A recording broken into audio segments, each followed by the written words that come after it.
Welcome to the Generous Business Owner Podcast, where business owners gain inspiration and encouragement to live a legacy, not just leave one. And now your hosts, Jeff Thomas, Alan Barnhart, and Jeff Rutt.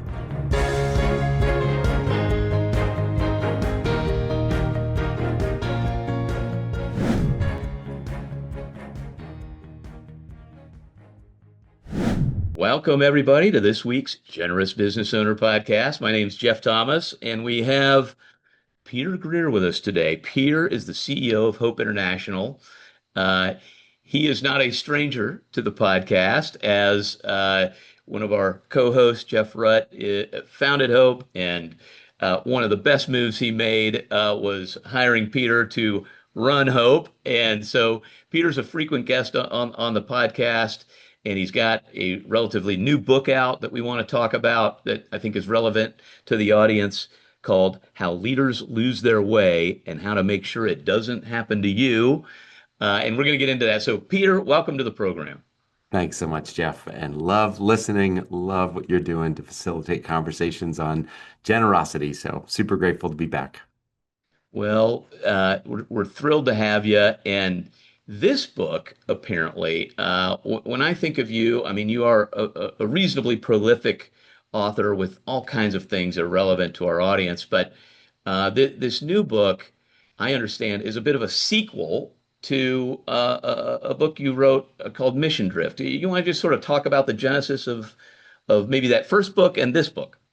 Yeah, no, you're exactly right. Yeah, it was a decade ago already that we wrote Mission Drift. And really it was this exploration of how organizations move away from their Christ-centered mission and identity.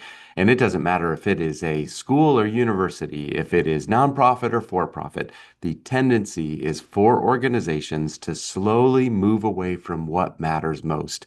And there are so many documented examples in every single sector of how that happens. One of the most well-known is Harvard University has this well-known mission statement. Initially, it was to be plainly instructed and consider well that the main end of your life and studies is to know God and Jesus Christ. And again, it's not to say there's not wonderful education happening, but when you compare it to that original mission and purpose, it's just not on the same page. And that's because we have hundreds of years of experience that we can see the divergent paths. And what is much more difficult, Jeff, is to see it in the moment. Where are you and I in the organizations that we are a part of?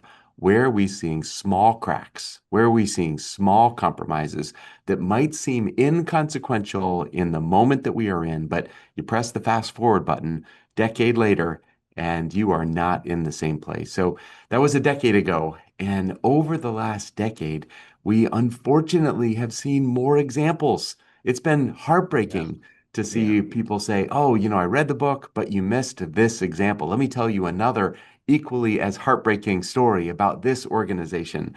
But I can tell you what has been even more heartbreaking is not just the stories of organizations that have drifted, but over the last 10 years, there has been it seems to me, an acceleration of people that I have looked up to, mentors, authors, pastors, business leaders that have had mission drift happen in their own life. And truly, Jeff, this is with zero judgment, but more out of fear of saying, if it happened to them, how can I make sure it's not going to happen to me? And the reality is there is no guarantee that it will not happen to you or me. So it was a research project that said, let's look at how leaders lose their way. And that second tagline is really important so that we can figure out how it doesn't happen to us.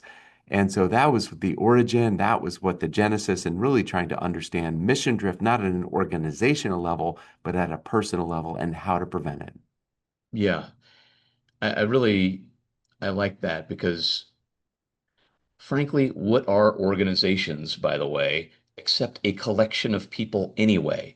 So it's almost like you're getting to the root of the problem. So, and perhaps it's easier to blame an institution than a person. Oh, Harvard. Okay, let's blame. Okay, well, how many board members were there that maybe drifted themselves and didn't communicate? So there's things you can do to prevent it from a institutional perspective, documenting some things and that sort of thing.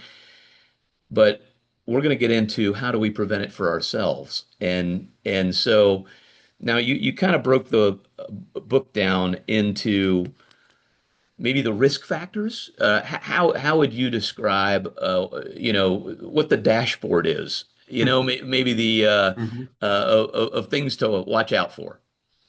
Right. Yeah. And so, really, there's one methodology that we've used in almost all of our writing, Yeah. but you try to find the stories that sound similar, but have very different outcomes. So, Yeah. two institutions that sound very similar in their founding, and yet today they're very different. And similarly, we wanted to do research of those who finished well and those who, by their own admission, say, I missed it, both in scripture and in today, and doing biography research, but then also having firsthand interviews. And Jeff, what broke my heart is how similar the stories were, how Mm. similar the themes were, and almost our ears kept kind of perking up because we heard the same phrase That's so again interesting. and again and again. And to me, it was sobering because if this is the common path, we gotta raise the alarm. Yeah. We have to raise the alarm. And one study that we found that only 1 in 3 leaders finish well. And that study was looking at leaders in scripture. And these are some leaders who had firsthand encounters with God and yet significantly abused their platform, their privilege, and got off track significantly. And so only 1 in 3 finish well. And the author estimates that that's probably true today, that only 1 in 3 finish well with that long obedience in the same direction, as Eugene Peterson Mhm. writes about. And if that's true, it is easier to not finish well than it is to finish well. And so that got our attention. And so we can talk through some of the things that we found, but our methodology was let's learn both from Yeah. the exemplars, but maybe there's even more to learn by the similarity in stories that we heard of leaders that, by their own admission, lost their way. Well, I think the big idea here, and you said it, common path. The common path, and on the cover of the book, of course, behind you is a rowboat, and I have a feeling th there's an analogy here of if you're not rowing the boat in a specific intentional direction, it is going to take you probably to a place you were not intending to go. So, is that the analogy? Is that the key idea? You've got it with one exception. It's not a rowboat, Jeff. It's a canoe. But other than that, you're exactly right. You Don't you got to row a know. canoe, technically? I Isn't a mean, isn't a canoe a form of rowboat? I Where would are say our paddle, but we can debate on semantics, but we cannot debate on the theme that you're absolutely yeah, right on. It's you got to have that destination. You got to know where you're going, and then you've yes. got to do the work. And that's what we found. We didn't start this way, but at the end of the day, it really was those two pieces of destination, and then it was, and are you connecting that to how you and I are living today? And oftentimes it's either we just don't look up enough, we don't see where we are, we don't see drift in our life, or there's a disconnect between I really would like to end up there and what you and I are doing today that really is that daily paddling or rowing. And are we doing the right things in alignment with the mission that we believe we have? So yeah, and that's again the heartbreaking piece was I don't think the problem is we don't know what to do. Every single person that we interviewed knew the dangers, knew what to do, but over time there was a gap between what they knew and then the way that they lived each and every day. And to me, that really got my attention. And what you and I do today, it might not seem consequential, but the habits that we establish, the way that we live today, does determine the cumulative impact of those small decisions do impact where we end up. Yeah, and I just think I don't think this is necessarily intuitive that um that it's sort of like you think you've formed these habits that are positive, but in sort of a Christian worldview, you know, we do have an enemy who's sort of the king of this world, um, that it's just, if you read any of C.S. Lewis's work or this sort of thing, where he doesn't have to, he's crafty in getting us off course. And all he has to do is kind of distract us or turn good things into idols or some of those things. So can you talk about what are some of those devices? You know what I mean? What are some of those kind of things that happen? You talk about misplaced pursuits and busyness, isolation. Can you kind of get into some of those little things? I mean, they seem kind of small on their own, maybe, but they add up, as you said, the accumulation of those things. Yeah, no, you're exactly right. And just any one of those we could dive into, Yeah, yeah, but pace is a really good one. I yeah, found it really interesting that there was this king who lost his way. King David knew a thing or two about losing his way, and he has these words in the book of Psalms, Psalms 139, where he says, "Search me and know me, see if there's any offensive way, and lead yeah, me in the way everlasting." And I think the heartbreaking thing is in these stories, one of the phrases that we heard again and again was all of a sudden, dot, dot, dot. So, but then you hear their story, Jeff, it was never all of a sudden. It was yeah, small compromises compounded yes, by time. And all of a sudden is when they realized just how far they had gone, but it was never all of a sudden. And I think that one of the most incredible gifts that we're given is God, Old and New Testament, we are given this gift. 1 out of 7, pace needs to change. You gotta slow down enough that you can courageously pray that prayer. And I've changed it a little bit. My prayer is not, Lord, show me if there's any offensive way in me. My prayer is show me where I'm getting off right. track. Show me where I need to come back. And I have yet to find a time that the answer is nothing. You're nailing it. Yeah, Right?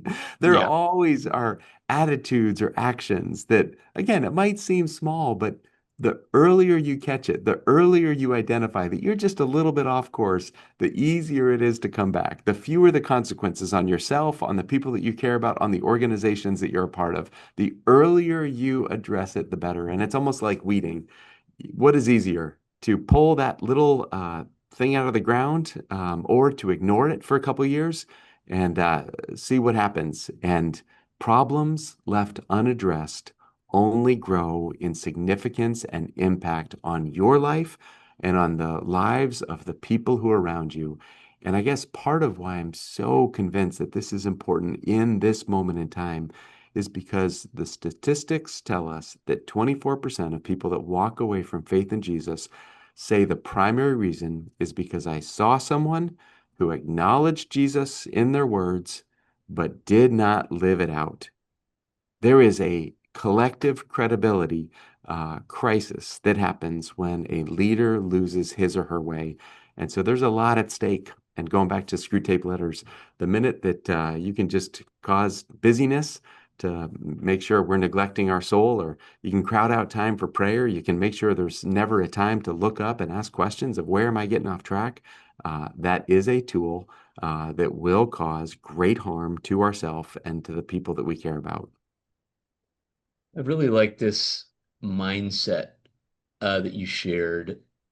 The big idea for me has been assume you will drift. I think I like to think that my disciplines will keep me on track, and they will to a certain degree. But I think a mindset of constantly asking, where am I drifting? Assuming there's an assumption in there uh, that I'm drifting in some place, and to keep kind of that short account, because I do think, I mean, the canoe is a good picture, and I sort of think in old physics class, that sort of, you get 1 degree off, another degree off, another degree off, and before it's just 1 degree. Like, how big a deal is it? But you do that over a long enough period, it's just so much harder to get back to the plumb line or the direction you were trying to. So, if we could just keep short account, okay, it's okay. We're going to get off track, but can we, how do we keep coming back? And one that really caught my attention, sort of risk factors that you expressed, was isolation. This is this is a podcast for, business leaders primarily. And, there's that old line that it's lonely at the top. You know, if you're a believer, if you go to church, you think the pastor wants something from you. If you're giving, they think the leader of the nonprofit wants something from them. The employees want something from them. Heck, half the time their family wants something from them. Who can you trust to tell you the truth? This is also very biblical, right? Like left to our own devices, I know I can talk myself into anything. Sounds rational in my own brain. So, what is kind of the antidote maybe for that kind of isolation?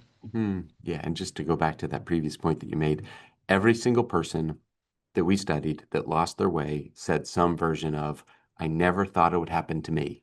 Yeah, They never right. thought, I'm like, immune. that's someone else. I'm And you hear immune. the next story, right? You hear the next story about someone, and if your attitude is, I can't believe they did that, I think you Right. are in a very It's a more dangerous dangerous. place than you might think. I think a better That's a thing great is, thing. Yeah, yeah, yeah, where, show me where I am on a similar path. And Lord, help me to see it earlier than that. I think that's a right. different perspective. But yeah, I mean, again, this was such an interesting thing when you look at the difference between a father and his son about whether or not they lost their way and came back, which I have to emphasize every single one of us is off track in Right. some part of our life. There is no one listening to this that can say, "Yep, nailing it. This doesn't Yeah. apply to me. Right. I'm on the plumb line." No, we're all. The question is, do we know it? And are we regularly coming back? How far do we have to go before we are invited back? And so father son kind of had two different reactions. King David is the father, Yeah. and he made a mess of things. He totally lost his way. But then he said, "Oh no." And the interesting thing in his life is he had people call him out. He had friends. He did. He had Joab the commander who said in the census, "That's a really bad idea. That's a vanity Right. project." He had Nathan the prophet say, "You are that person. You're the person taking that one sheep. That's not cool." And he had a friend, Jonathan, who walked with him, who was closer than a brother. So he had people in his life. King Solomon wrote these words, probably seeing the benefit to his dad. Wounds from a friend can be trusted. Mm. And yet, you look at the example of King Solomon. Jeff, how many times did someone inflict a few wounds when King Solomon was going off track? Zero. Yeah. There's no instances ever of someone calling him out. And he just went further and further and further away. And at the end of his life, Tim Mackey, the Bible Project, says King Solomon resembles Pharaoh more than he does his father David. He just kept going farther and farther away from the God of his father, the God who had rescued his nation from Pharaoh not that long ago. And so I think for me, that issue of wounds from a friend, and then to get real practical, when is the last time that someone loved you enough to inflict a few wounds? When is the last time that someone called you out? Because if you can't remember, that's only two options. One, you haven't had anything in your life that needed to be called out, which I find unlikely. Or two, have we given permission? Do we have close enough friendships of people that know us? And for business leaders, if everyone around you is on your payroll, you do not have friends that are going to be willing to inflict a few wounds. It's different. It's different. So, who are those people not on your payroll? You want truth tellers in your organization as well, but who are those people who know you well enough and are totally unimpressed with any accomplishments that you have that can look you in the eye and say, you're losing your way. You're off track. You're being an idiot. We need those people in our lives. So true. And it doesn't happen by default. It just doesn't happen by default. That is seeking that out and giving permission to somebody to do that. That takes intentionality. That just doesn't happen by default, does it? I mean, yeah, Nope. And that's where, again, the biggest thing, and please, if you want to read the book, great. But if you don't want to read the book, all of these, because our main conviction is this is not a matter of knowing, this is a matter of doing. doing And right. so this idea, again, everyone listening is going to be like, yes, relationships matter. Yes, isolation is dangerous. Yes, yes, yes. And my guess is a lot of us, there's a gap between what we just said and actually looking at our calendar and looking at our relationships and saying, who are the people who we can tell the stuff that we are carrying inside us that are safe people, that love us, that trust us, that there's nothing off limits. And my guess is there is a significant gap between those that would say, yes, that's important, and yes, I have those people in my life. And so one of the tools that we have is a constellation map where it just invites you to say, be intentional about your relationship.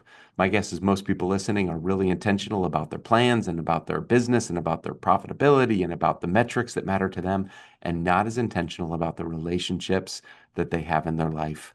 And so it's a real simple map, Constellation Mentoring, and I would encourage you to put it on your calendar every January and be as intentional about your planning of times with people as you are about planning the activities and outcomes that you hope for in the new year. So good. Um, wow. There's another one that really got me. I mean, all of them got me, but I'm thinking of, um, risk factors and antidotes, if you will. Those are my language. You can use your language to it, but one of them was also putting yourself at the center. Again, we don't, especially as believers, don't set out to do that. The whole point of following Jesus is to um, put ourselves, others above ourselves, one God, other people, and then us. But the world is so powerful at influencing us. One of those tides, if you will, or whatever the analogy is, a water analogy, to get us off course, uh, is this temptation that maybe, and I'm just thinking of somebody listening to this on the treadmill, like we always talk about kind of somebody experiencing some business success. There's always challenges, but generally the business is going well, it's growing, their balance sheet might be growing, their influence is sort of thing. Um, and I think there's this temptation that the world can start keep drawing you into a different scorecard, I'll call it. And can you just talk about that temptation and maybe how we fight that as well? Mm. Yeah, well, I was struck over the weekend, Jeff. I was having time with my mom and going through some family history things and different people, and we were going through this picture book. And here are my direct relatives, Jeff, not many generations back. Yeah, yeah, And I don't know their name. I don't know their story. I don't know anything about them. And these are my people. These are literally right. the people, my DNA traces to these individuals. And I couldn't tell you their name back past my grandparents. It gets foggy after that. And it gets Yeah. real foggy and so I think this whole idea of uh, legacy, in some ways, uh, I had one person, Fred Smith, he talked about legacy can become idolatry pretty quickly. And I think Mm, there's this element of freedom that comes from saying, I am a small part in a bigger story. And and it's not about what happens right now. It's about this bigger story. And I believe this bigger story that we're invited into is from the tomb being empty until the return. There's an amazing story happening, and I want to be a small part in a really big story.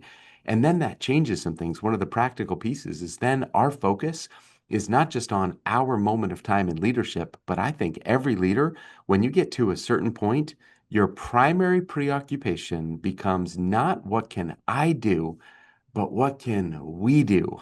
What can I do to train up the next mm, generation?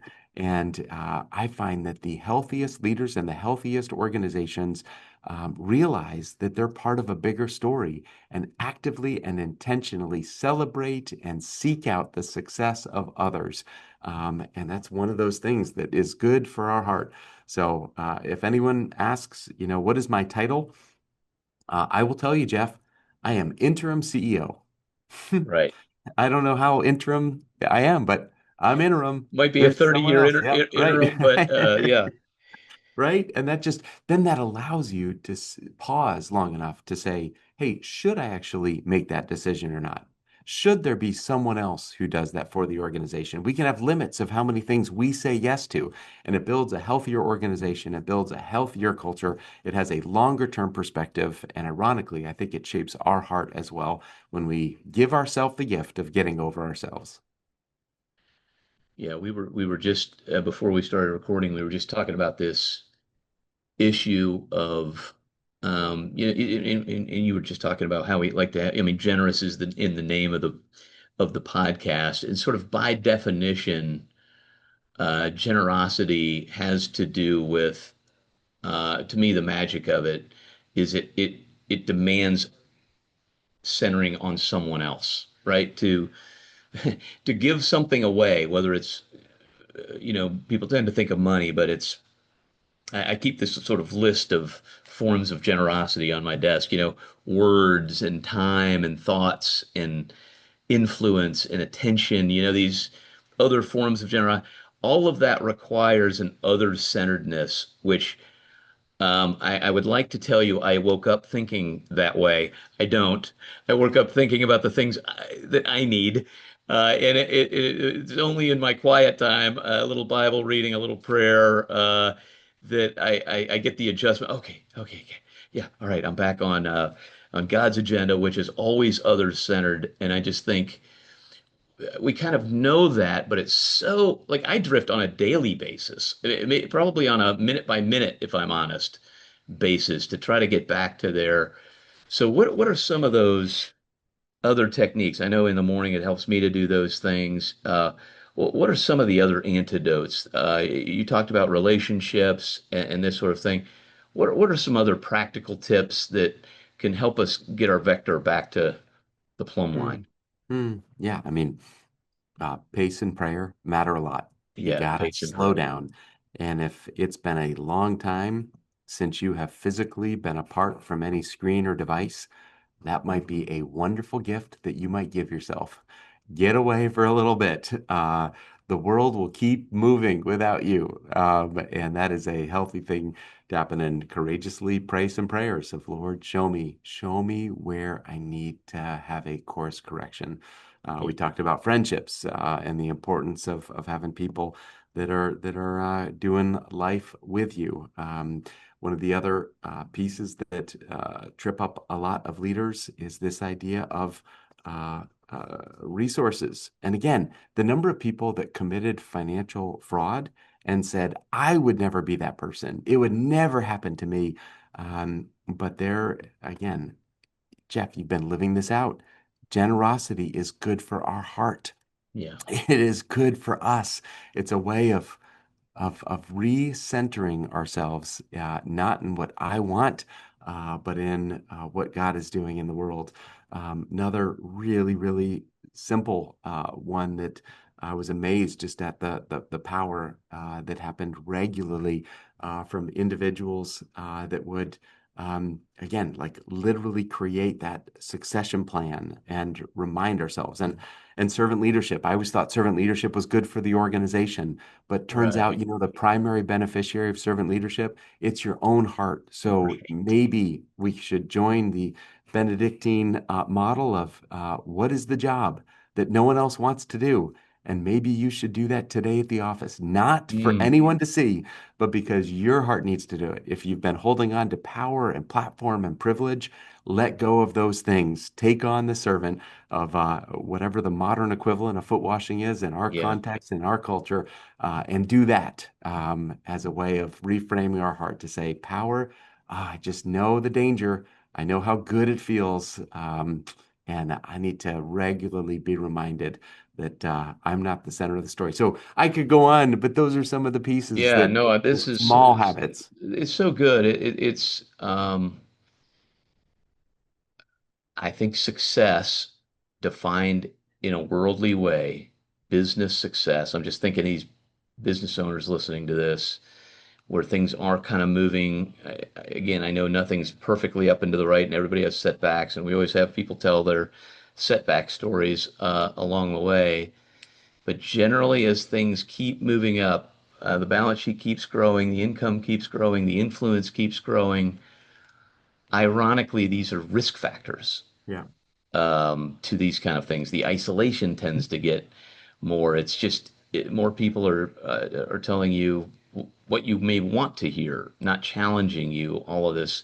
So, can you talk a little more about those risk factors? Um, and sadly, the more influence they gather, frankly, the more people are kind of affected by the downfall Hmm. if it happens. So can you talk a little more about the risk factors of success and then the unfortunate influence it can have? Hmm. And so anyway, maybe just talk about that for a minute. Hmm.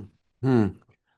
And I know because I listen to the podcast, this is themes that you deal with Yeah, regularly. And I remember Alan Barnhart starting by a study of scripture that right, changed the way that he thought about wealth and changed the way that he lived as a result, saying, right. because of this risk factor and because I know I'm not immune, I'm going to put these things. If I were to Controls. summarize the book, here it is. Wealth is one of many risk factors. Yes, And the more successful you are, the more in danger you become. Why? Success leads to more invitations, opportunities. It pulls you away from community. It allows you more options of more vacation and more second homes and more opportunities. It pulls you away from community. Isolation is easier when your travel schedule has you always on the go. Success opens up more doors and opportunities to go and see and speak, and it gives you less time in quiet contemplative prayer. It does not increase the ability of margin, it decreases. And I love what you said, there's more at risk. It was really been fascinating to watch what happened with the ECFA. So they look at financial accountability for nonprofit organizations. But I don't know if you saw this, Jeff. They just came out not that long ago, last year, but new leader care standards. And some initially were like, this is overreach. You're supposed to do financial accountability, and now right. you're asking about some practices and health of leader. And I think their response that I certainly agree with is no, the two are so correlated. If you've got a leader who loses his or her way, do you know that that is the primary and easiest way to blow up an organization? Do you know Yeah, that how those two things are so correlated? And if you're just looking at the financial piece and not looking at the health of the culture and the team and leaders, that is going to be a significant risk factor that is currently, I don't think enough people are paying attention to that, even though we have so many examples where that has been the primary reason that an organization has imploded, that donors have lost confidence in an organization. And so I think those are some of the pieces that if anything, it's just like, yeah, understand risk, understand there is no immunity, understand your particular vulnerability, and it's going to be yes. different for all of us. And then do something, do something to reduce the risk factors, do something to bring together what you know matters and how you are living today. Bring those two together. The bigger the gap, the more danger there is. Exactly. I think that just like we were talking about, institutions are not living beings. It's the people that create the institution. And financial risk doesn't just happen in a vacuum. It's because of human behavior uh, that the finances, become affected. So I just think this is such an important topic. And I think your work on this whole idea of mission drift, you sort of named a thing that people didn't really have a name for. And I think uh, this is kind of doing the same thing. It's mission drift in organizations and mission drift in ourselves. And I just really love this idea of if you're not actively assuming you have a problem, like not where it's adjusted my thinking is I sort of have these disciplines, but I'm going to sort of add on top of there an assumption of that I'm in the wrong place. It's just a higher level of awareness of Mhm. maybe what those risk factors are. Do you have a couple more stories that you could share, either biblical stories or just real life examples? Maybe including a positive example. Let's get some positive examples. It's easy to kind of focus on the negative, Right. but you mind sharing a story? Yeah. And to me, I love Robert Robinson wrote this hymn, Come Thou Fount of Every Blessing. And I think there's one of the most honest lines in it when he says, Prone to wander, Lord, I feel it, prone to leave the God I love. Man, that is such a good perspective to have. God, I could make a mess of things. God, I could lose my way too. Help me. Might be a different translation of that same heart. And thankfully, that I think for all of us, we do have some examples of leaders who've lost their way, and my heart breaks for those who have been hurt by a Yeah. leader who significantly or egregiously lost his or her way. There's real harm. And I'm so thankful, Jeff, that we have people in our lives, people that we've learned and studied about, that have shown us the way. And one personal, and then one that I've followed along. But the personal one is my grandfather. Mm. And I had this gift of not only watching him live, but also being in the hospital room where he graduated and watching the response of my grandmother. It was so clear he loved and cherished her Mm. for his life. And then listening to family members and the words that were spoken by his kids, and then listening at a celebration of life to the impact that he had in this community. It was beautiful. He Yeah. showed me the way, and it's Yeah. super small, but every morning I use his coffee cup that has his name on it that just reminds me today, I want to follow that example. He Wow. showed me the way. And then maybe one well-known person, but I really, I respect and did a lot of reading of Tim Keller. And I Yeah. think he finished well. Yeah. Listening to the way that he spoke and listening to the people that were around him. No one is perfect, all kinds of issues, but his life was marked by that long obedience in the same direction, by faithfulness, not by a lot of fanfare. And so personally, and we've been shown the way by others about what it looks like to live and serve well. Well, like in Tim Keller's case, I wish I knew your grandfather, but I can imagine. But in Tim Keller's case, and um, I remember sort of when he sort of retired and was having some health challenges. I liked what he sort of was saying about like, oh gosh, I'm surprised by some of my negative behavior or reaction to the challenges I've had. So I think to your earlier point about like he was aware of kind of his weaknesses or his tendency to get off track. Even, do you remember that kind I of do, language? and that was one of the things that we haven't talked about, and I know time is short here, Yeah, no, but it's okay. one of the things that we heard again and again was the importance of confession. And Yes. if we're not regularly saying, "Show me where I'm off track," and then having a process of, "Oh, I'm sorry. Please lead me again towards your grace. Help me."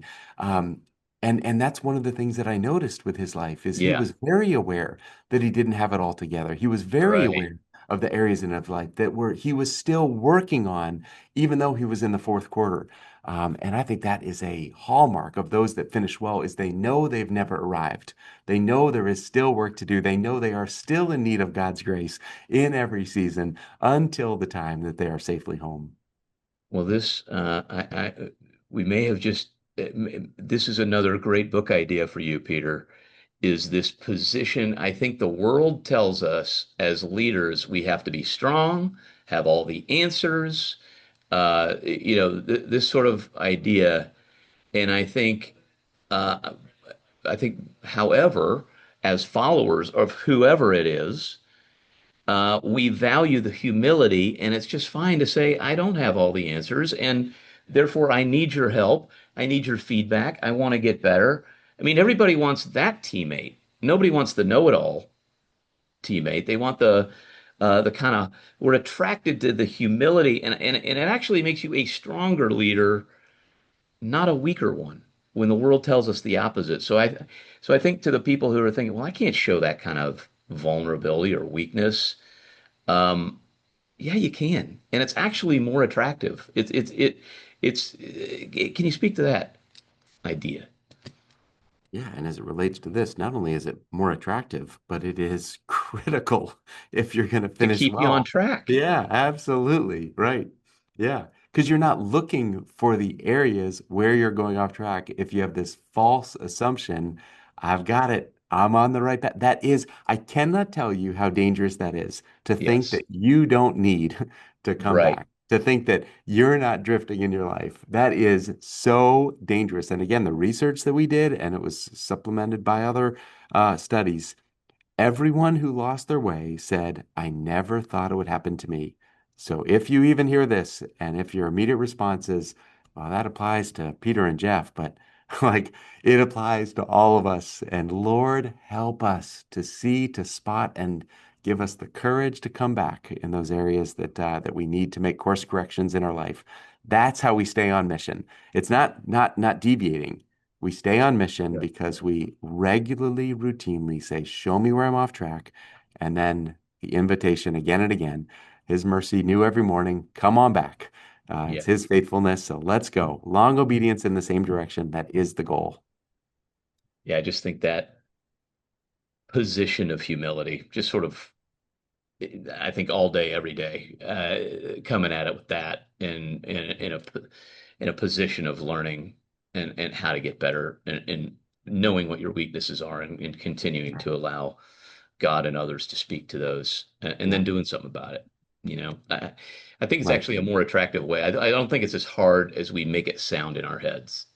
I think it's totally available. So, we always try to leave with a practical tip. You've given us a ton, but is there any sort of one thing that comes to mind as you wrap up for somebody that says, boy, I got to do something tomorrow to move in the right direction?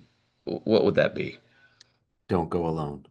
There you You go. have to have other people who are on the journey with you and be the courageous one to invite, say, hey, I know isolation is dangerous. I've been drifting to more and more. I need a few friends to do life together with. Would you be on the journey with me? And my guess is most people, when they have those types of conversations, the response is going to be, I feel the same way. I feel the Exactly. same thing. And again, if there's any of these tools that can be helpful, howleaderslosetheirway.com is the kind of website. And there's some tools that are available to hopefully help you on your journey. But eager to change that stat. 1 out of 3 finish well. Let's go 3 for 3, Jeff. All Let's right. go All three for right. three. You got 3 co-hosts that are on this. Go 3 for 3 for the three That's of you. right. Long-term following the path that Christ has for you. Well, check out the book. We'll put the resources in the show notes and check it out. And Peter, it's just can't thank you enough for joining us. You're just you're a friend of the show and just one of my heroes in this movement. So thanks so much for being with us. A gift. Thanks, Jeff. And thanks everybody for joining us on this week's Generous Business Owner Podcast. Subscribe, share with a friend, and we'll see you next week. Thanks, everybody. Thanks for listening to the Generous Business Owner Podcast with Jeff Thomas, Alan Barnhart, and Jeff Rutt. Make sure to follow the podcast so you don't miss an episode. You can find the guest contact information in the show notes. Stay tuned for the next episode.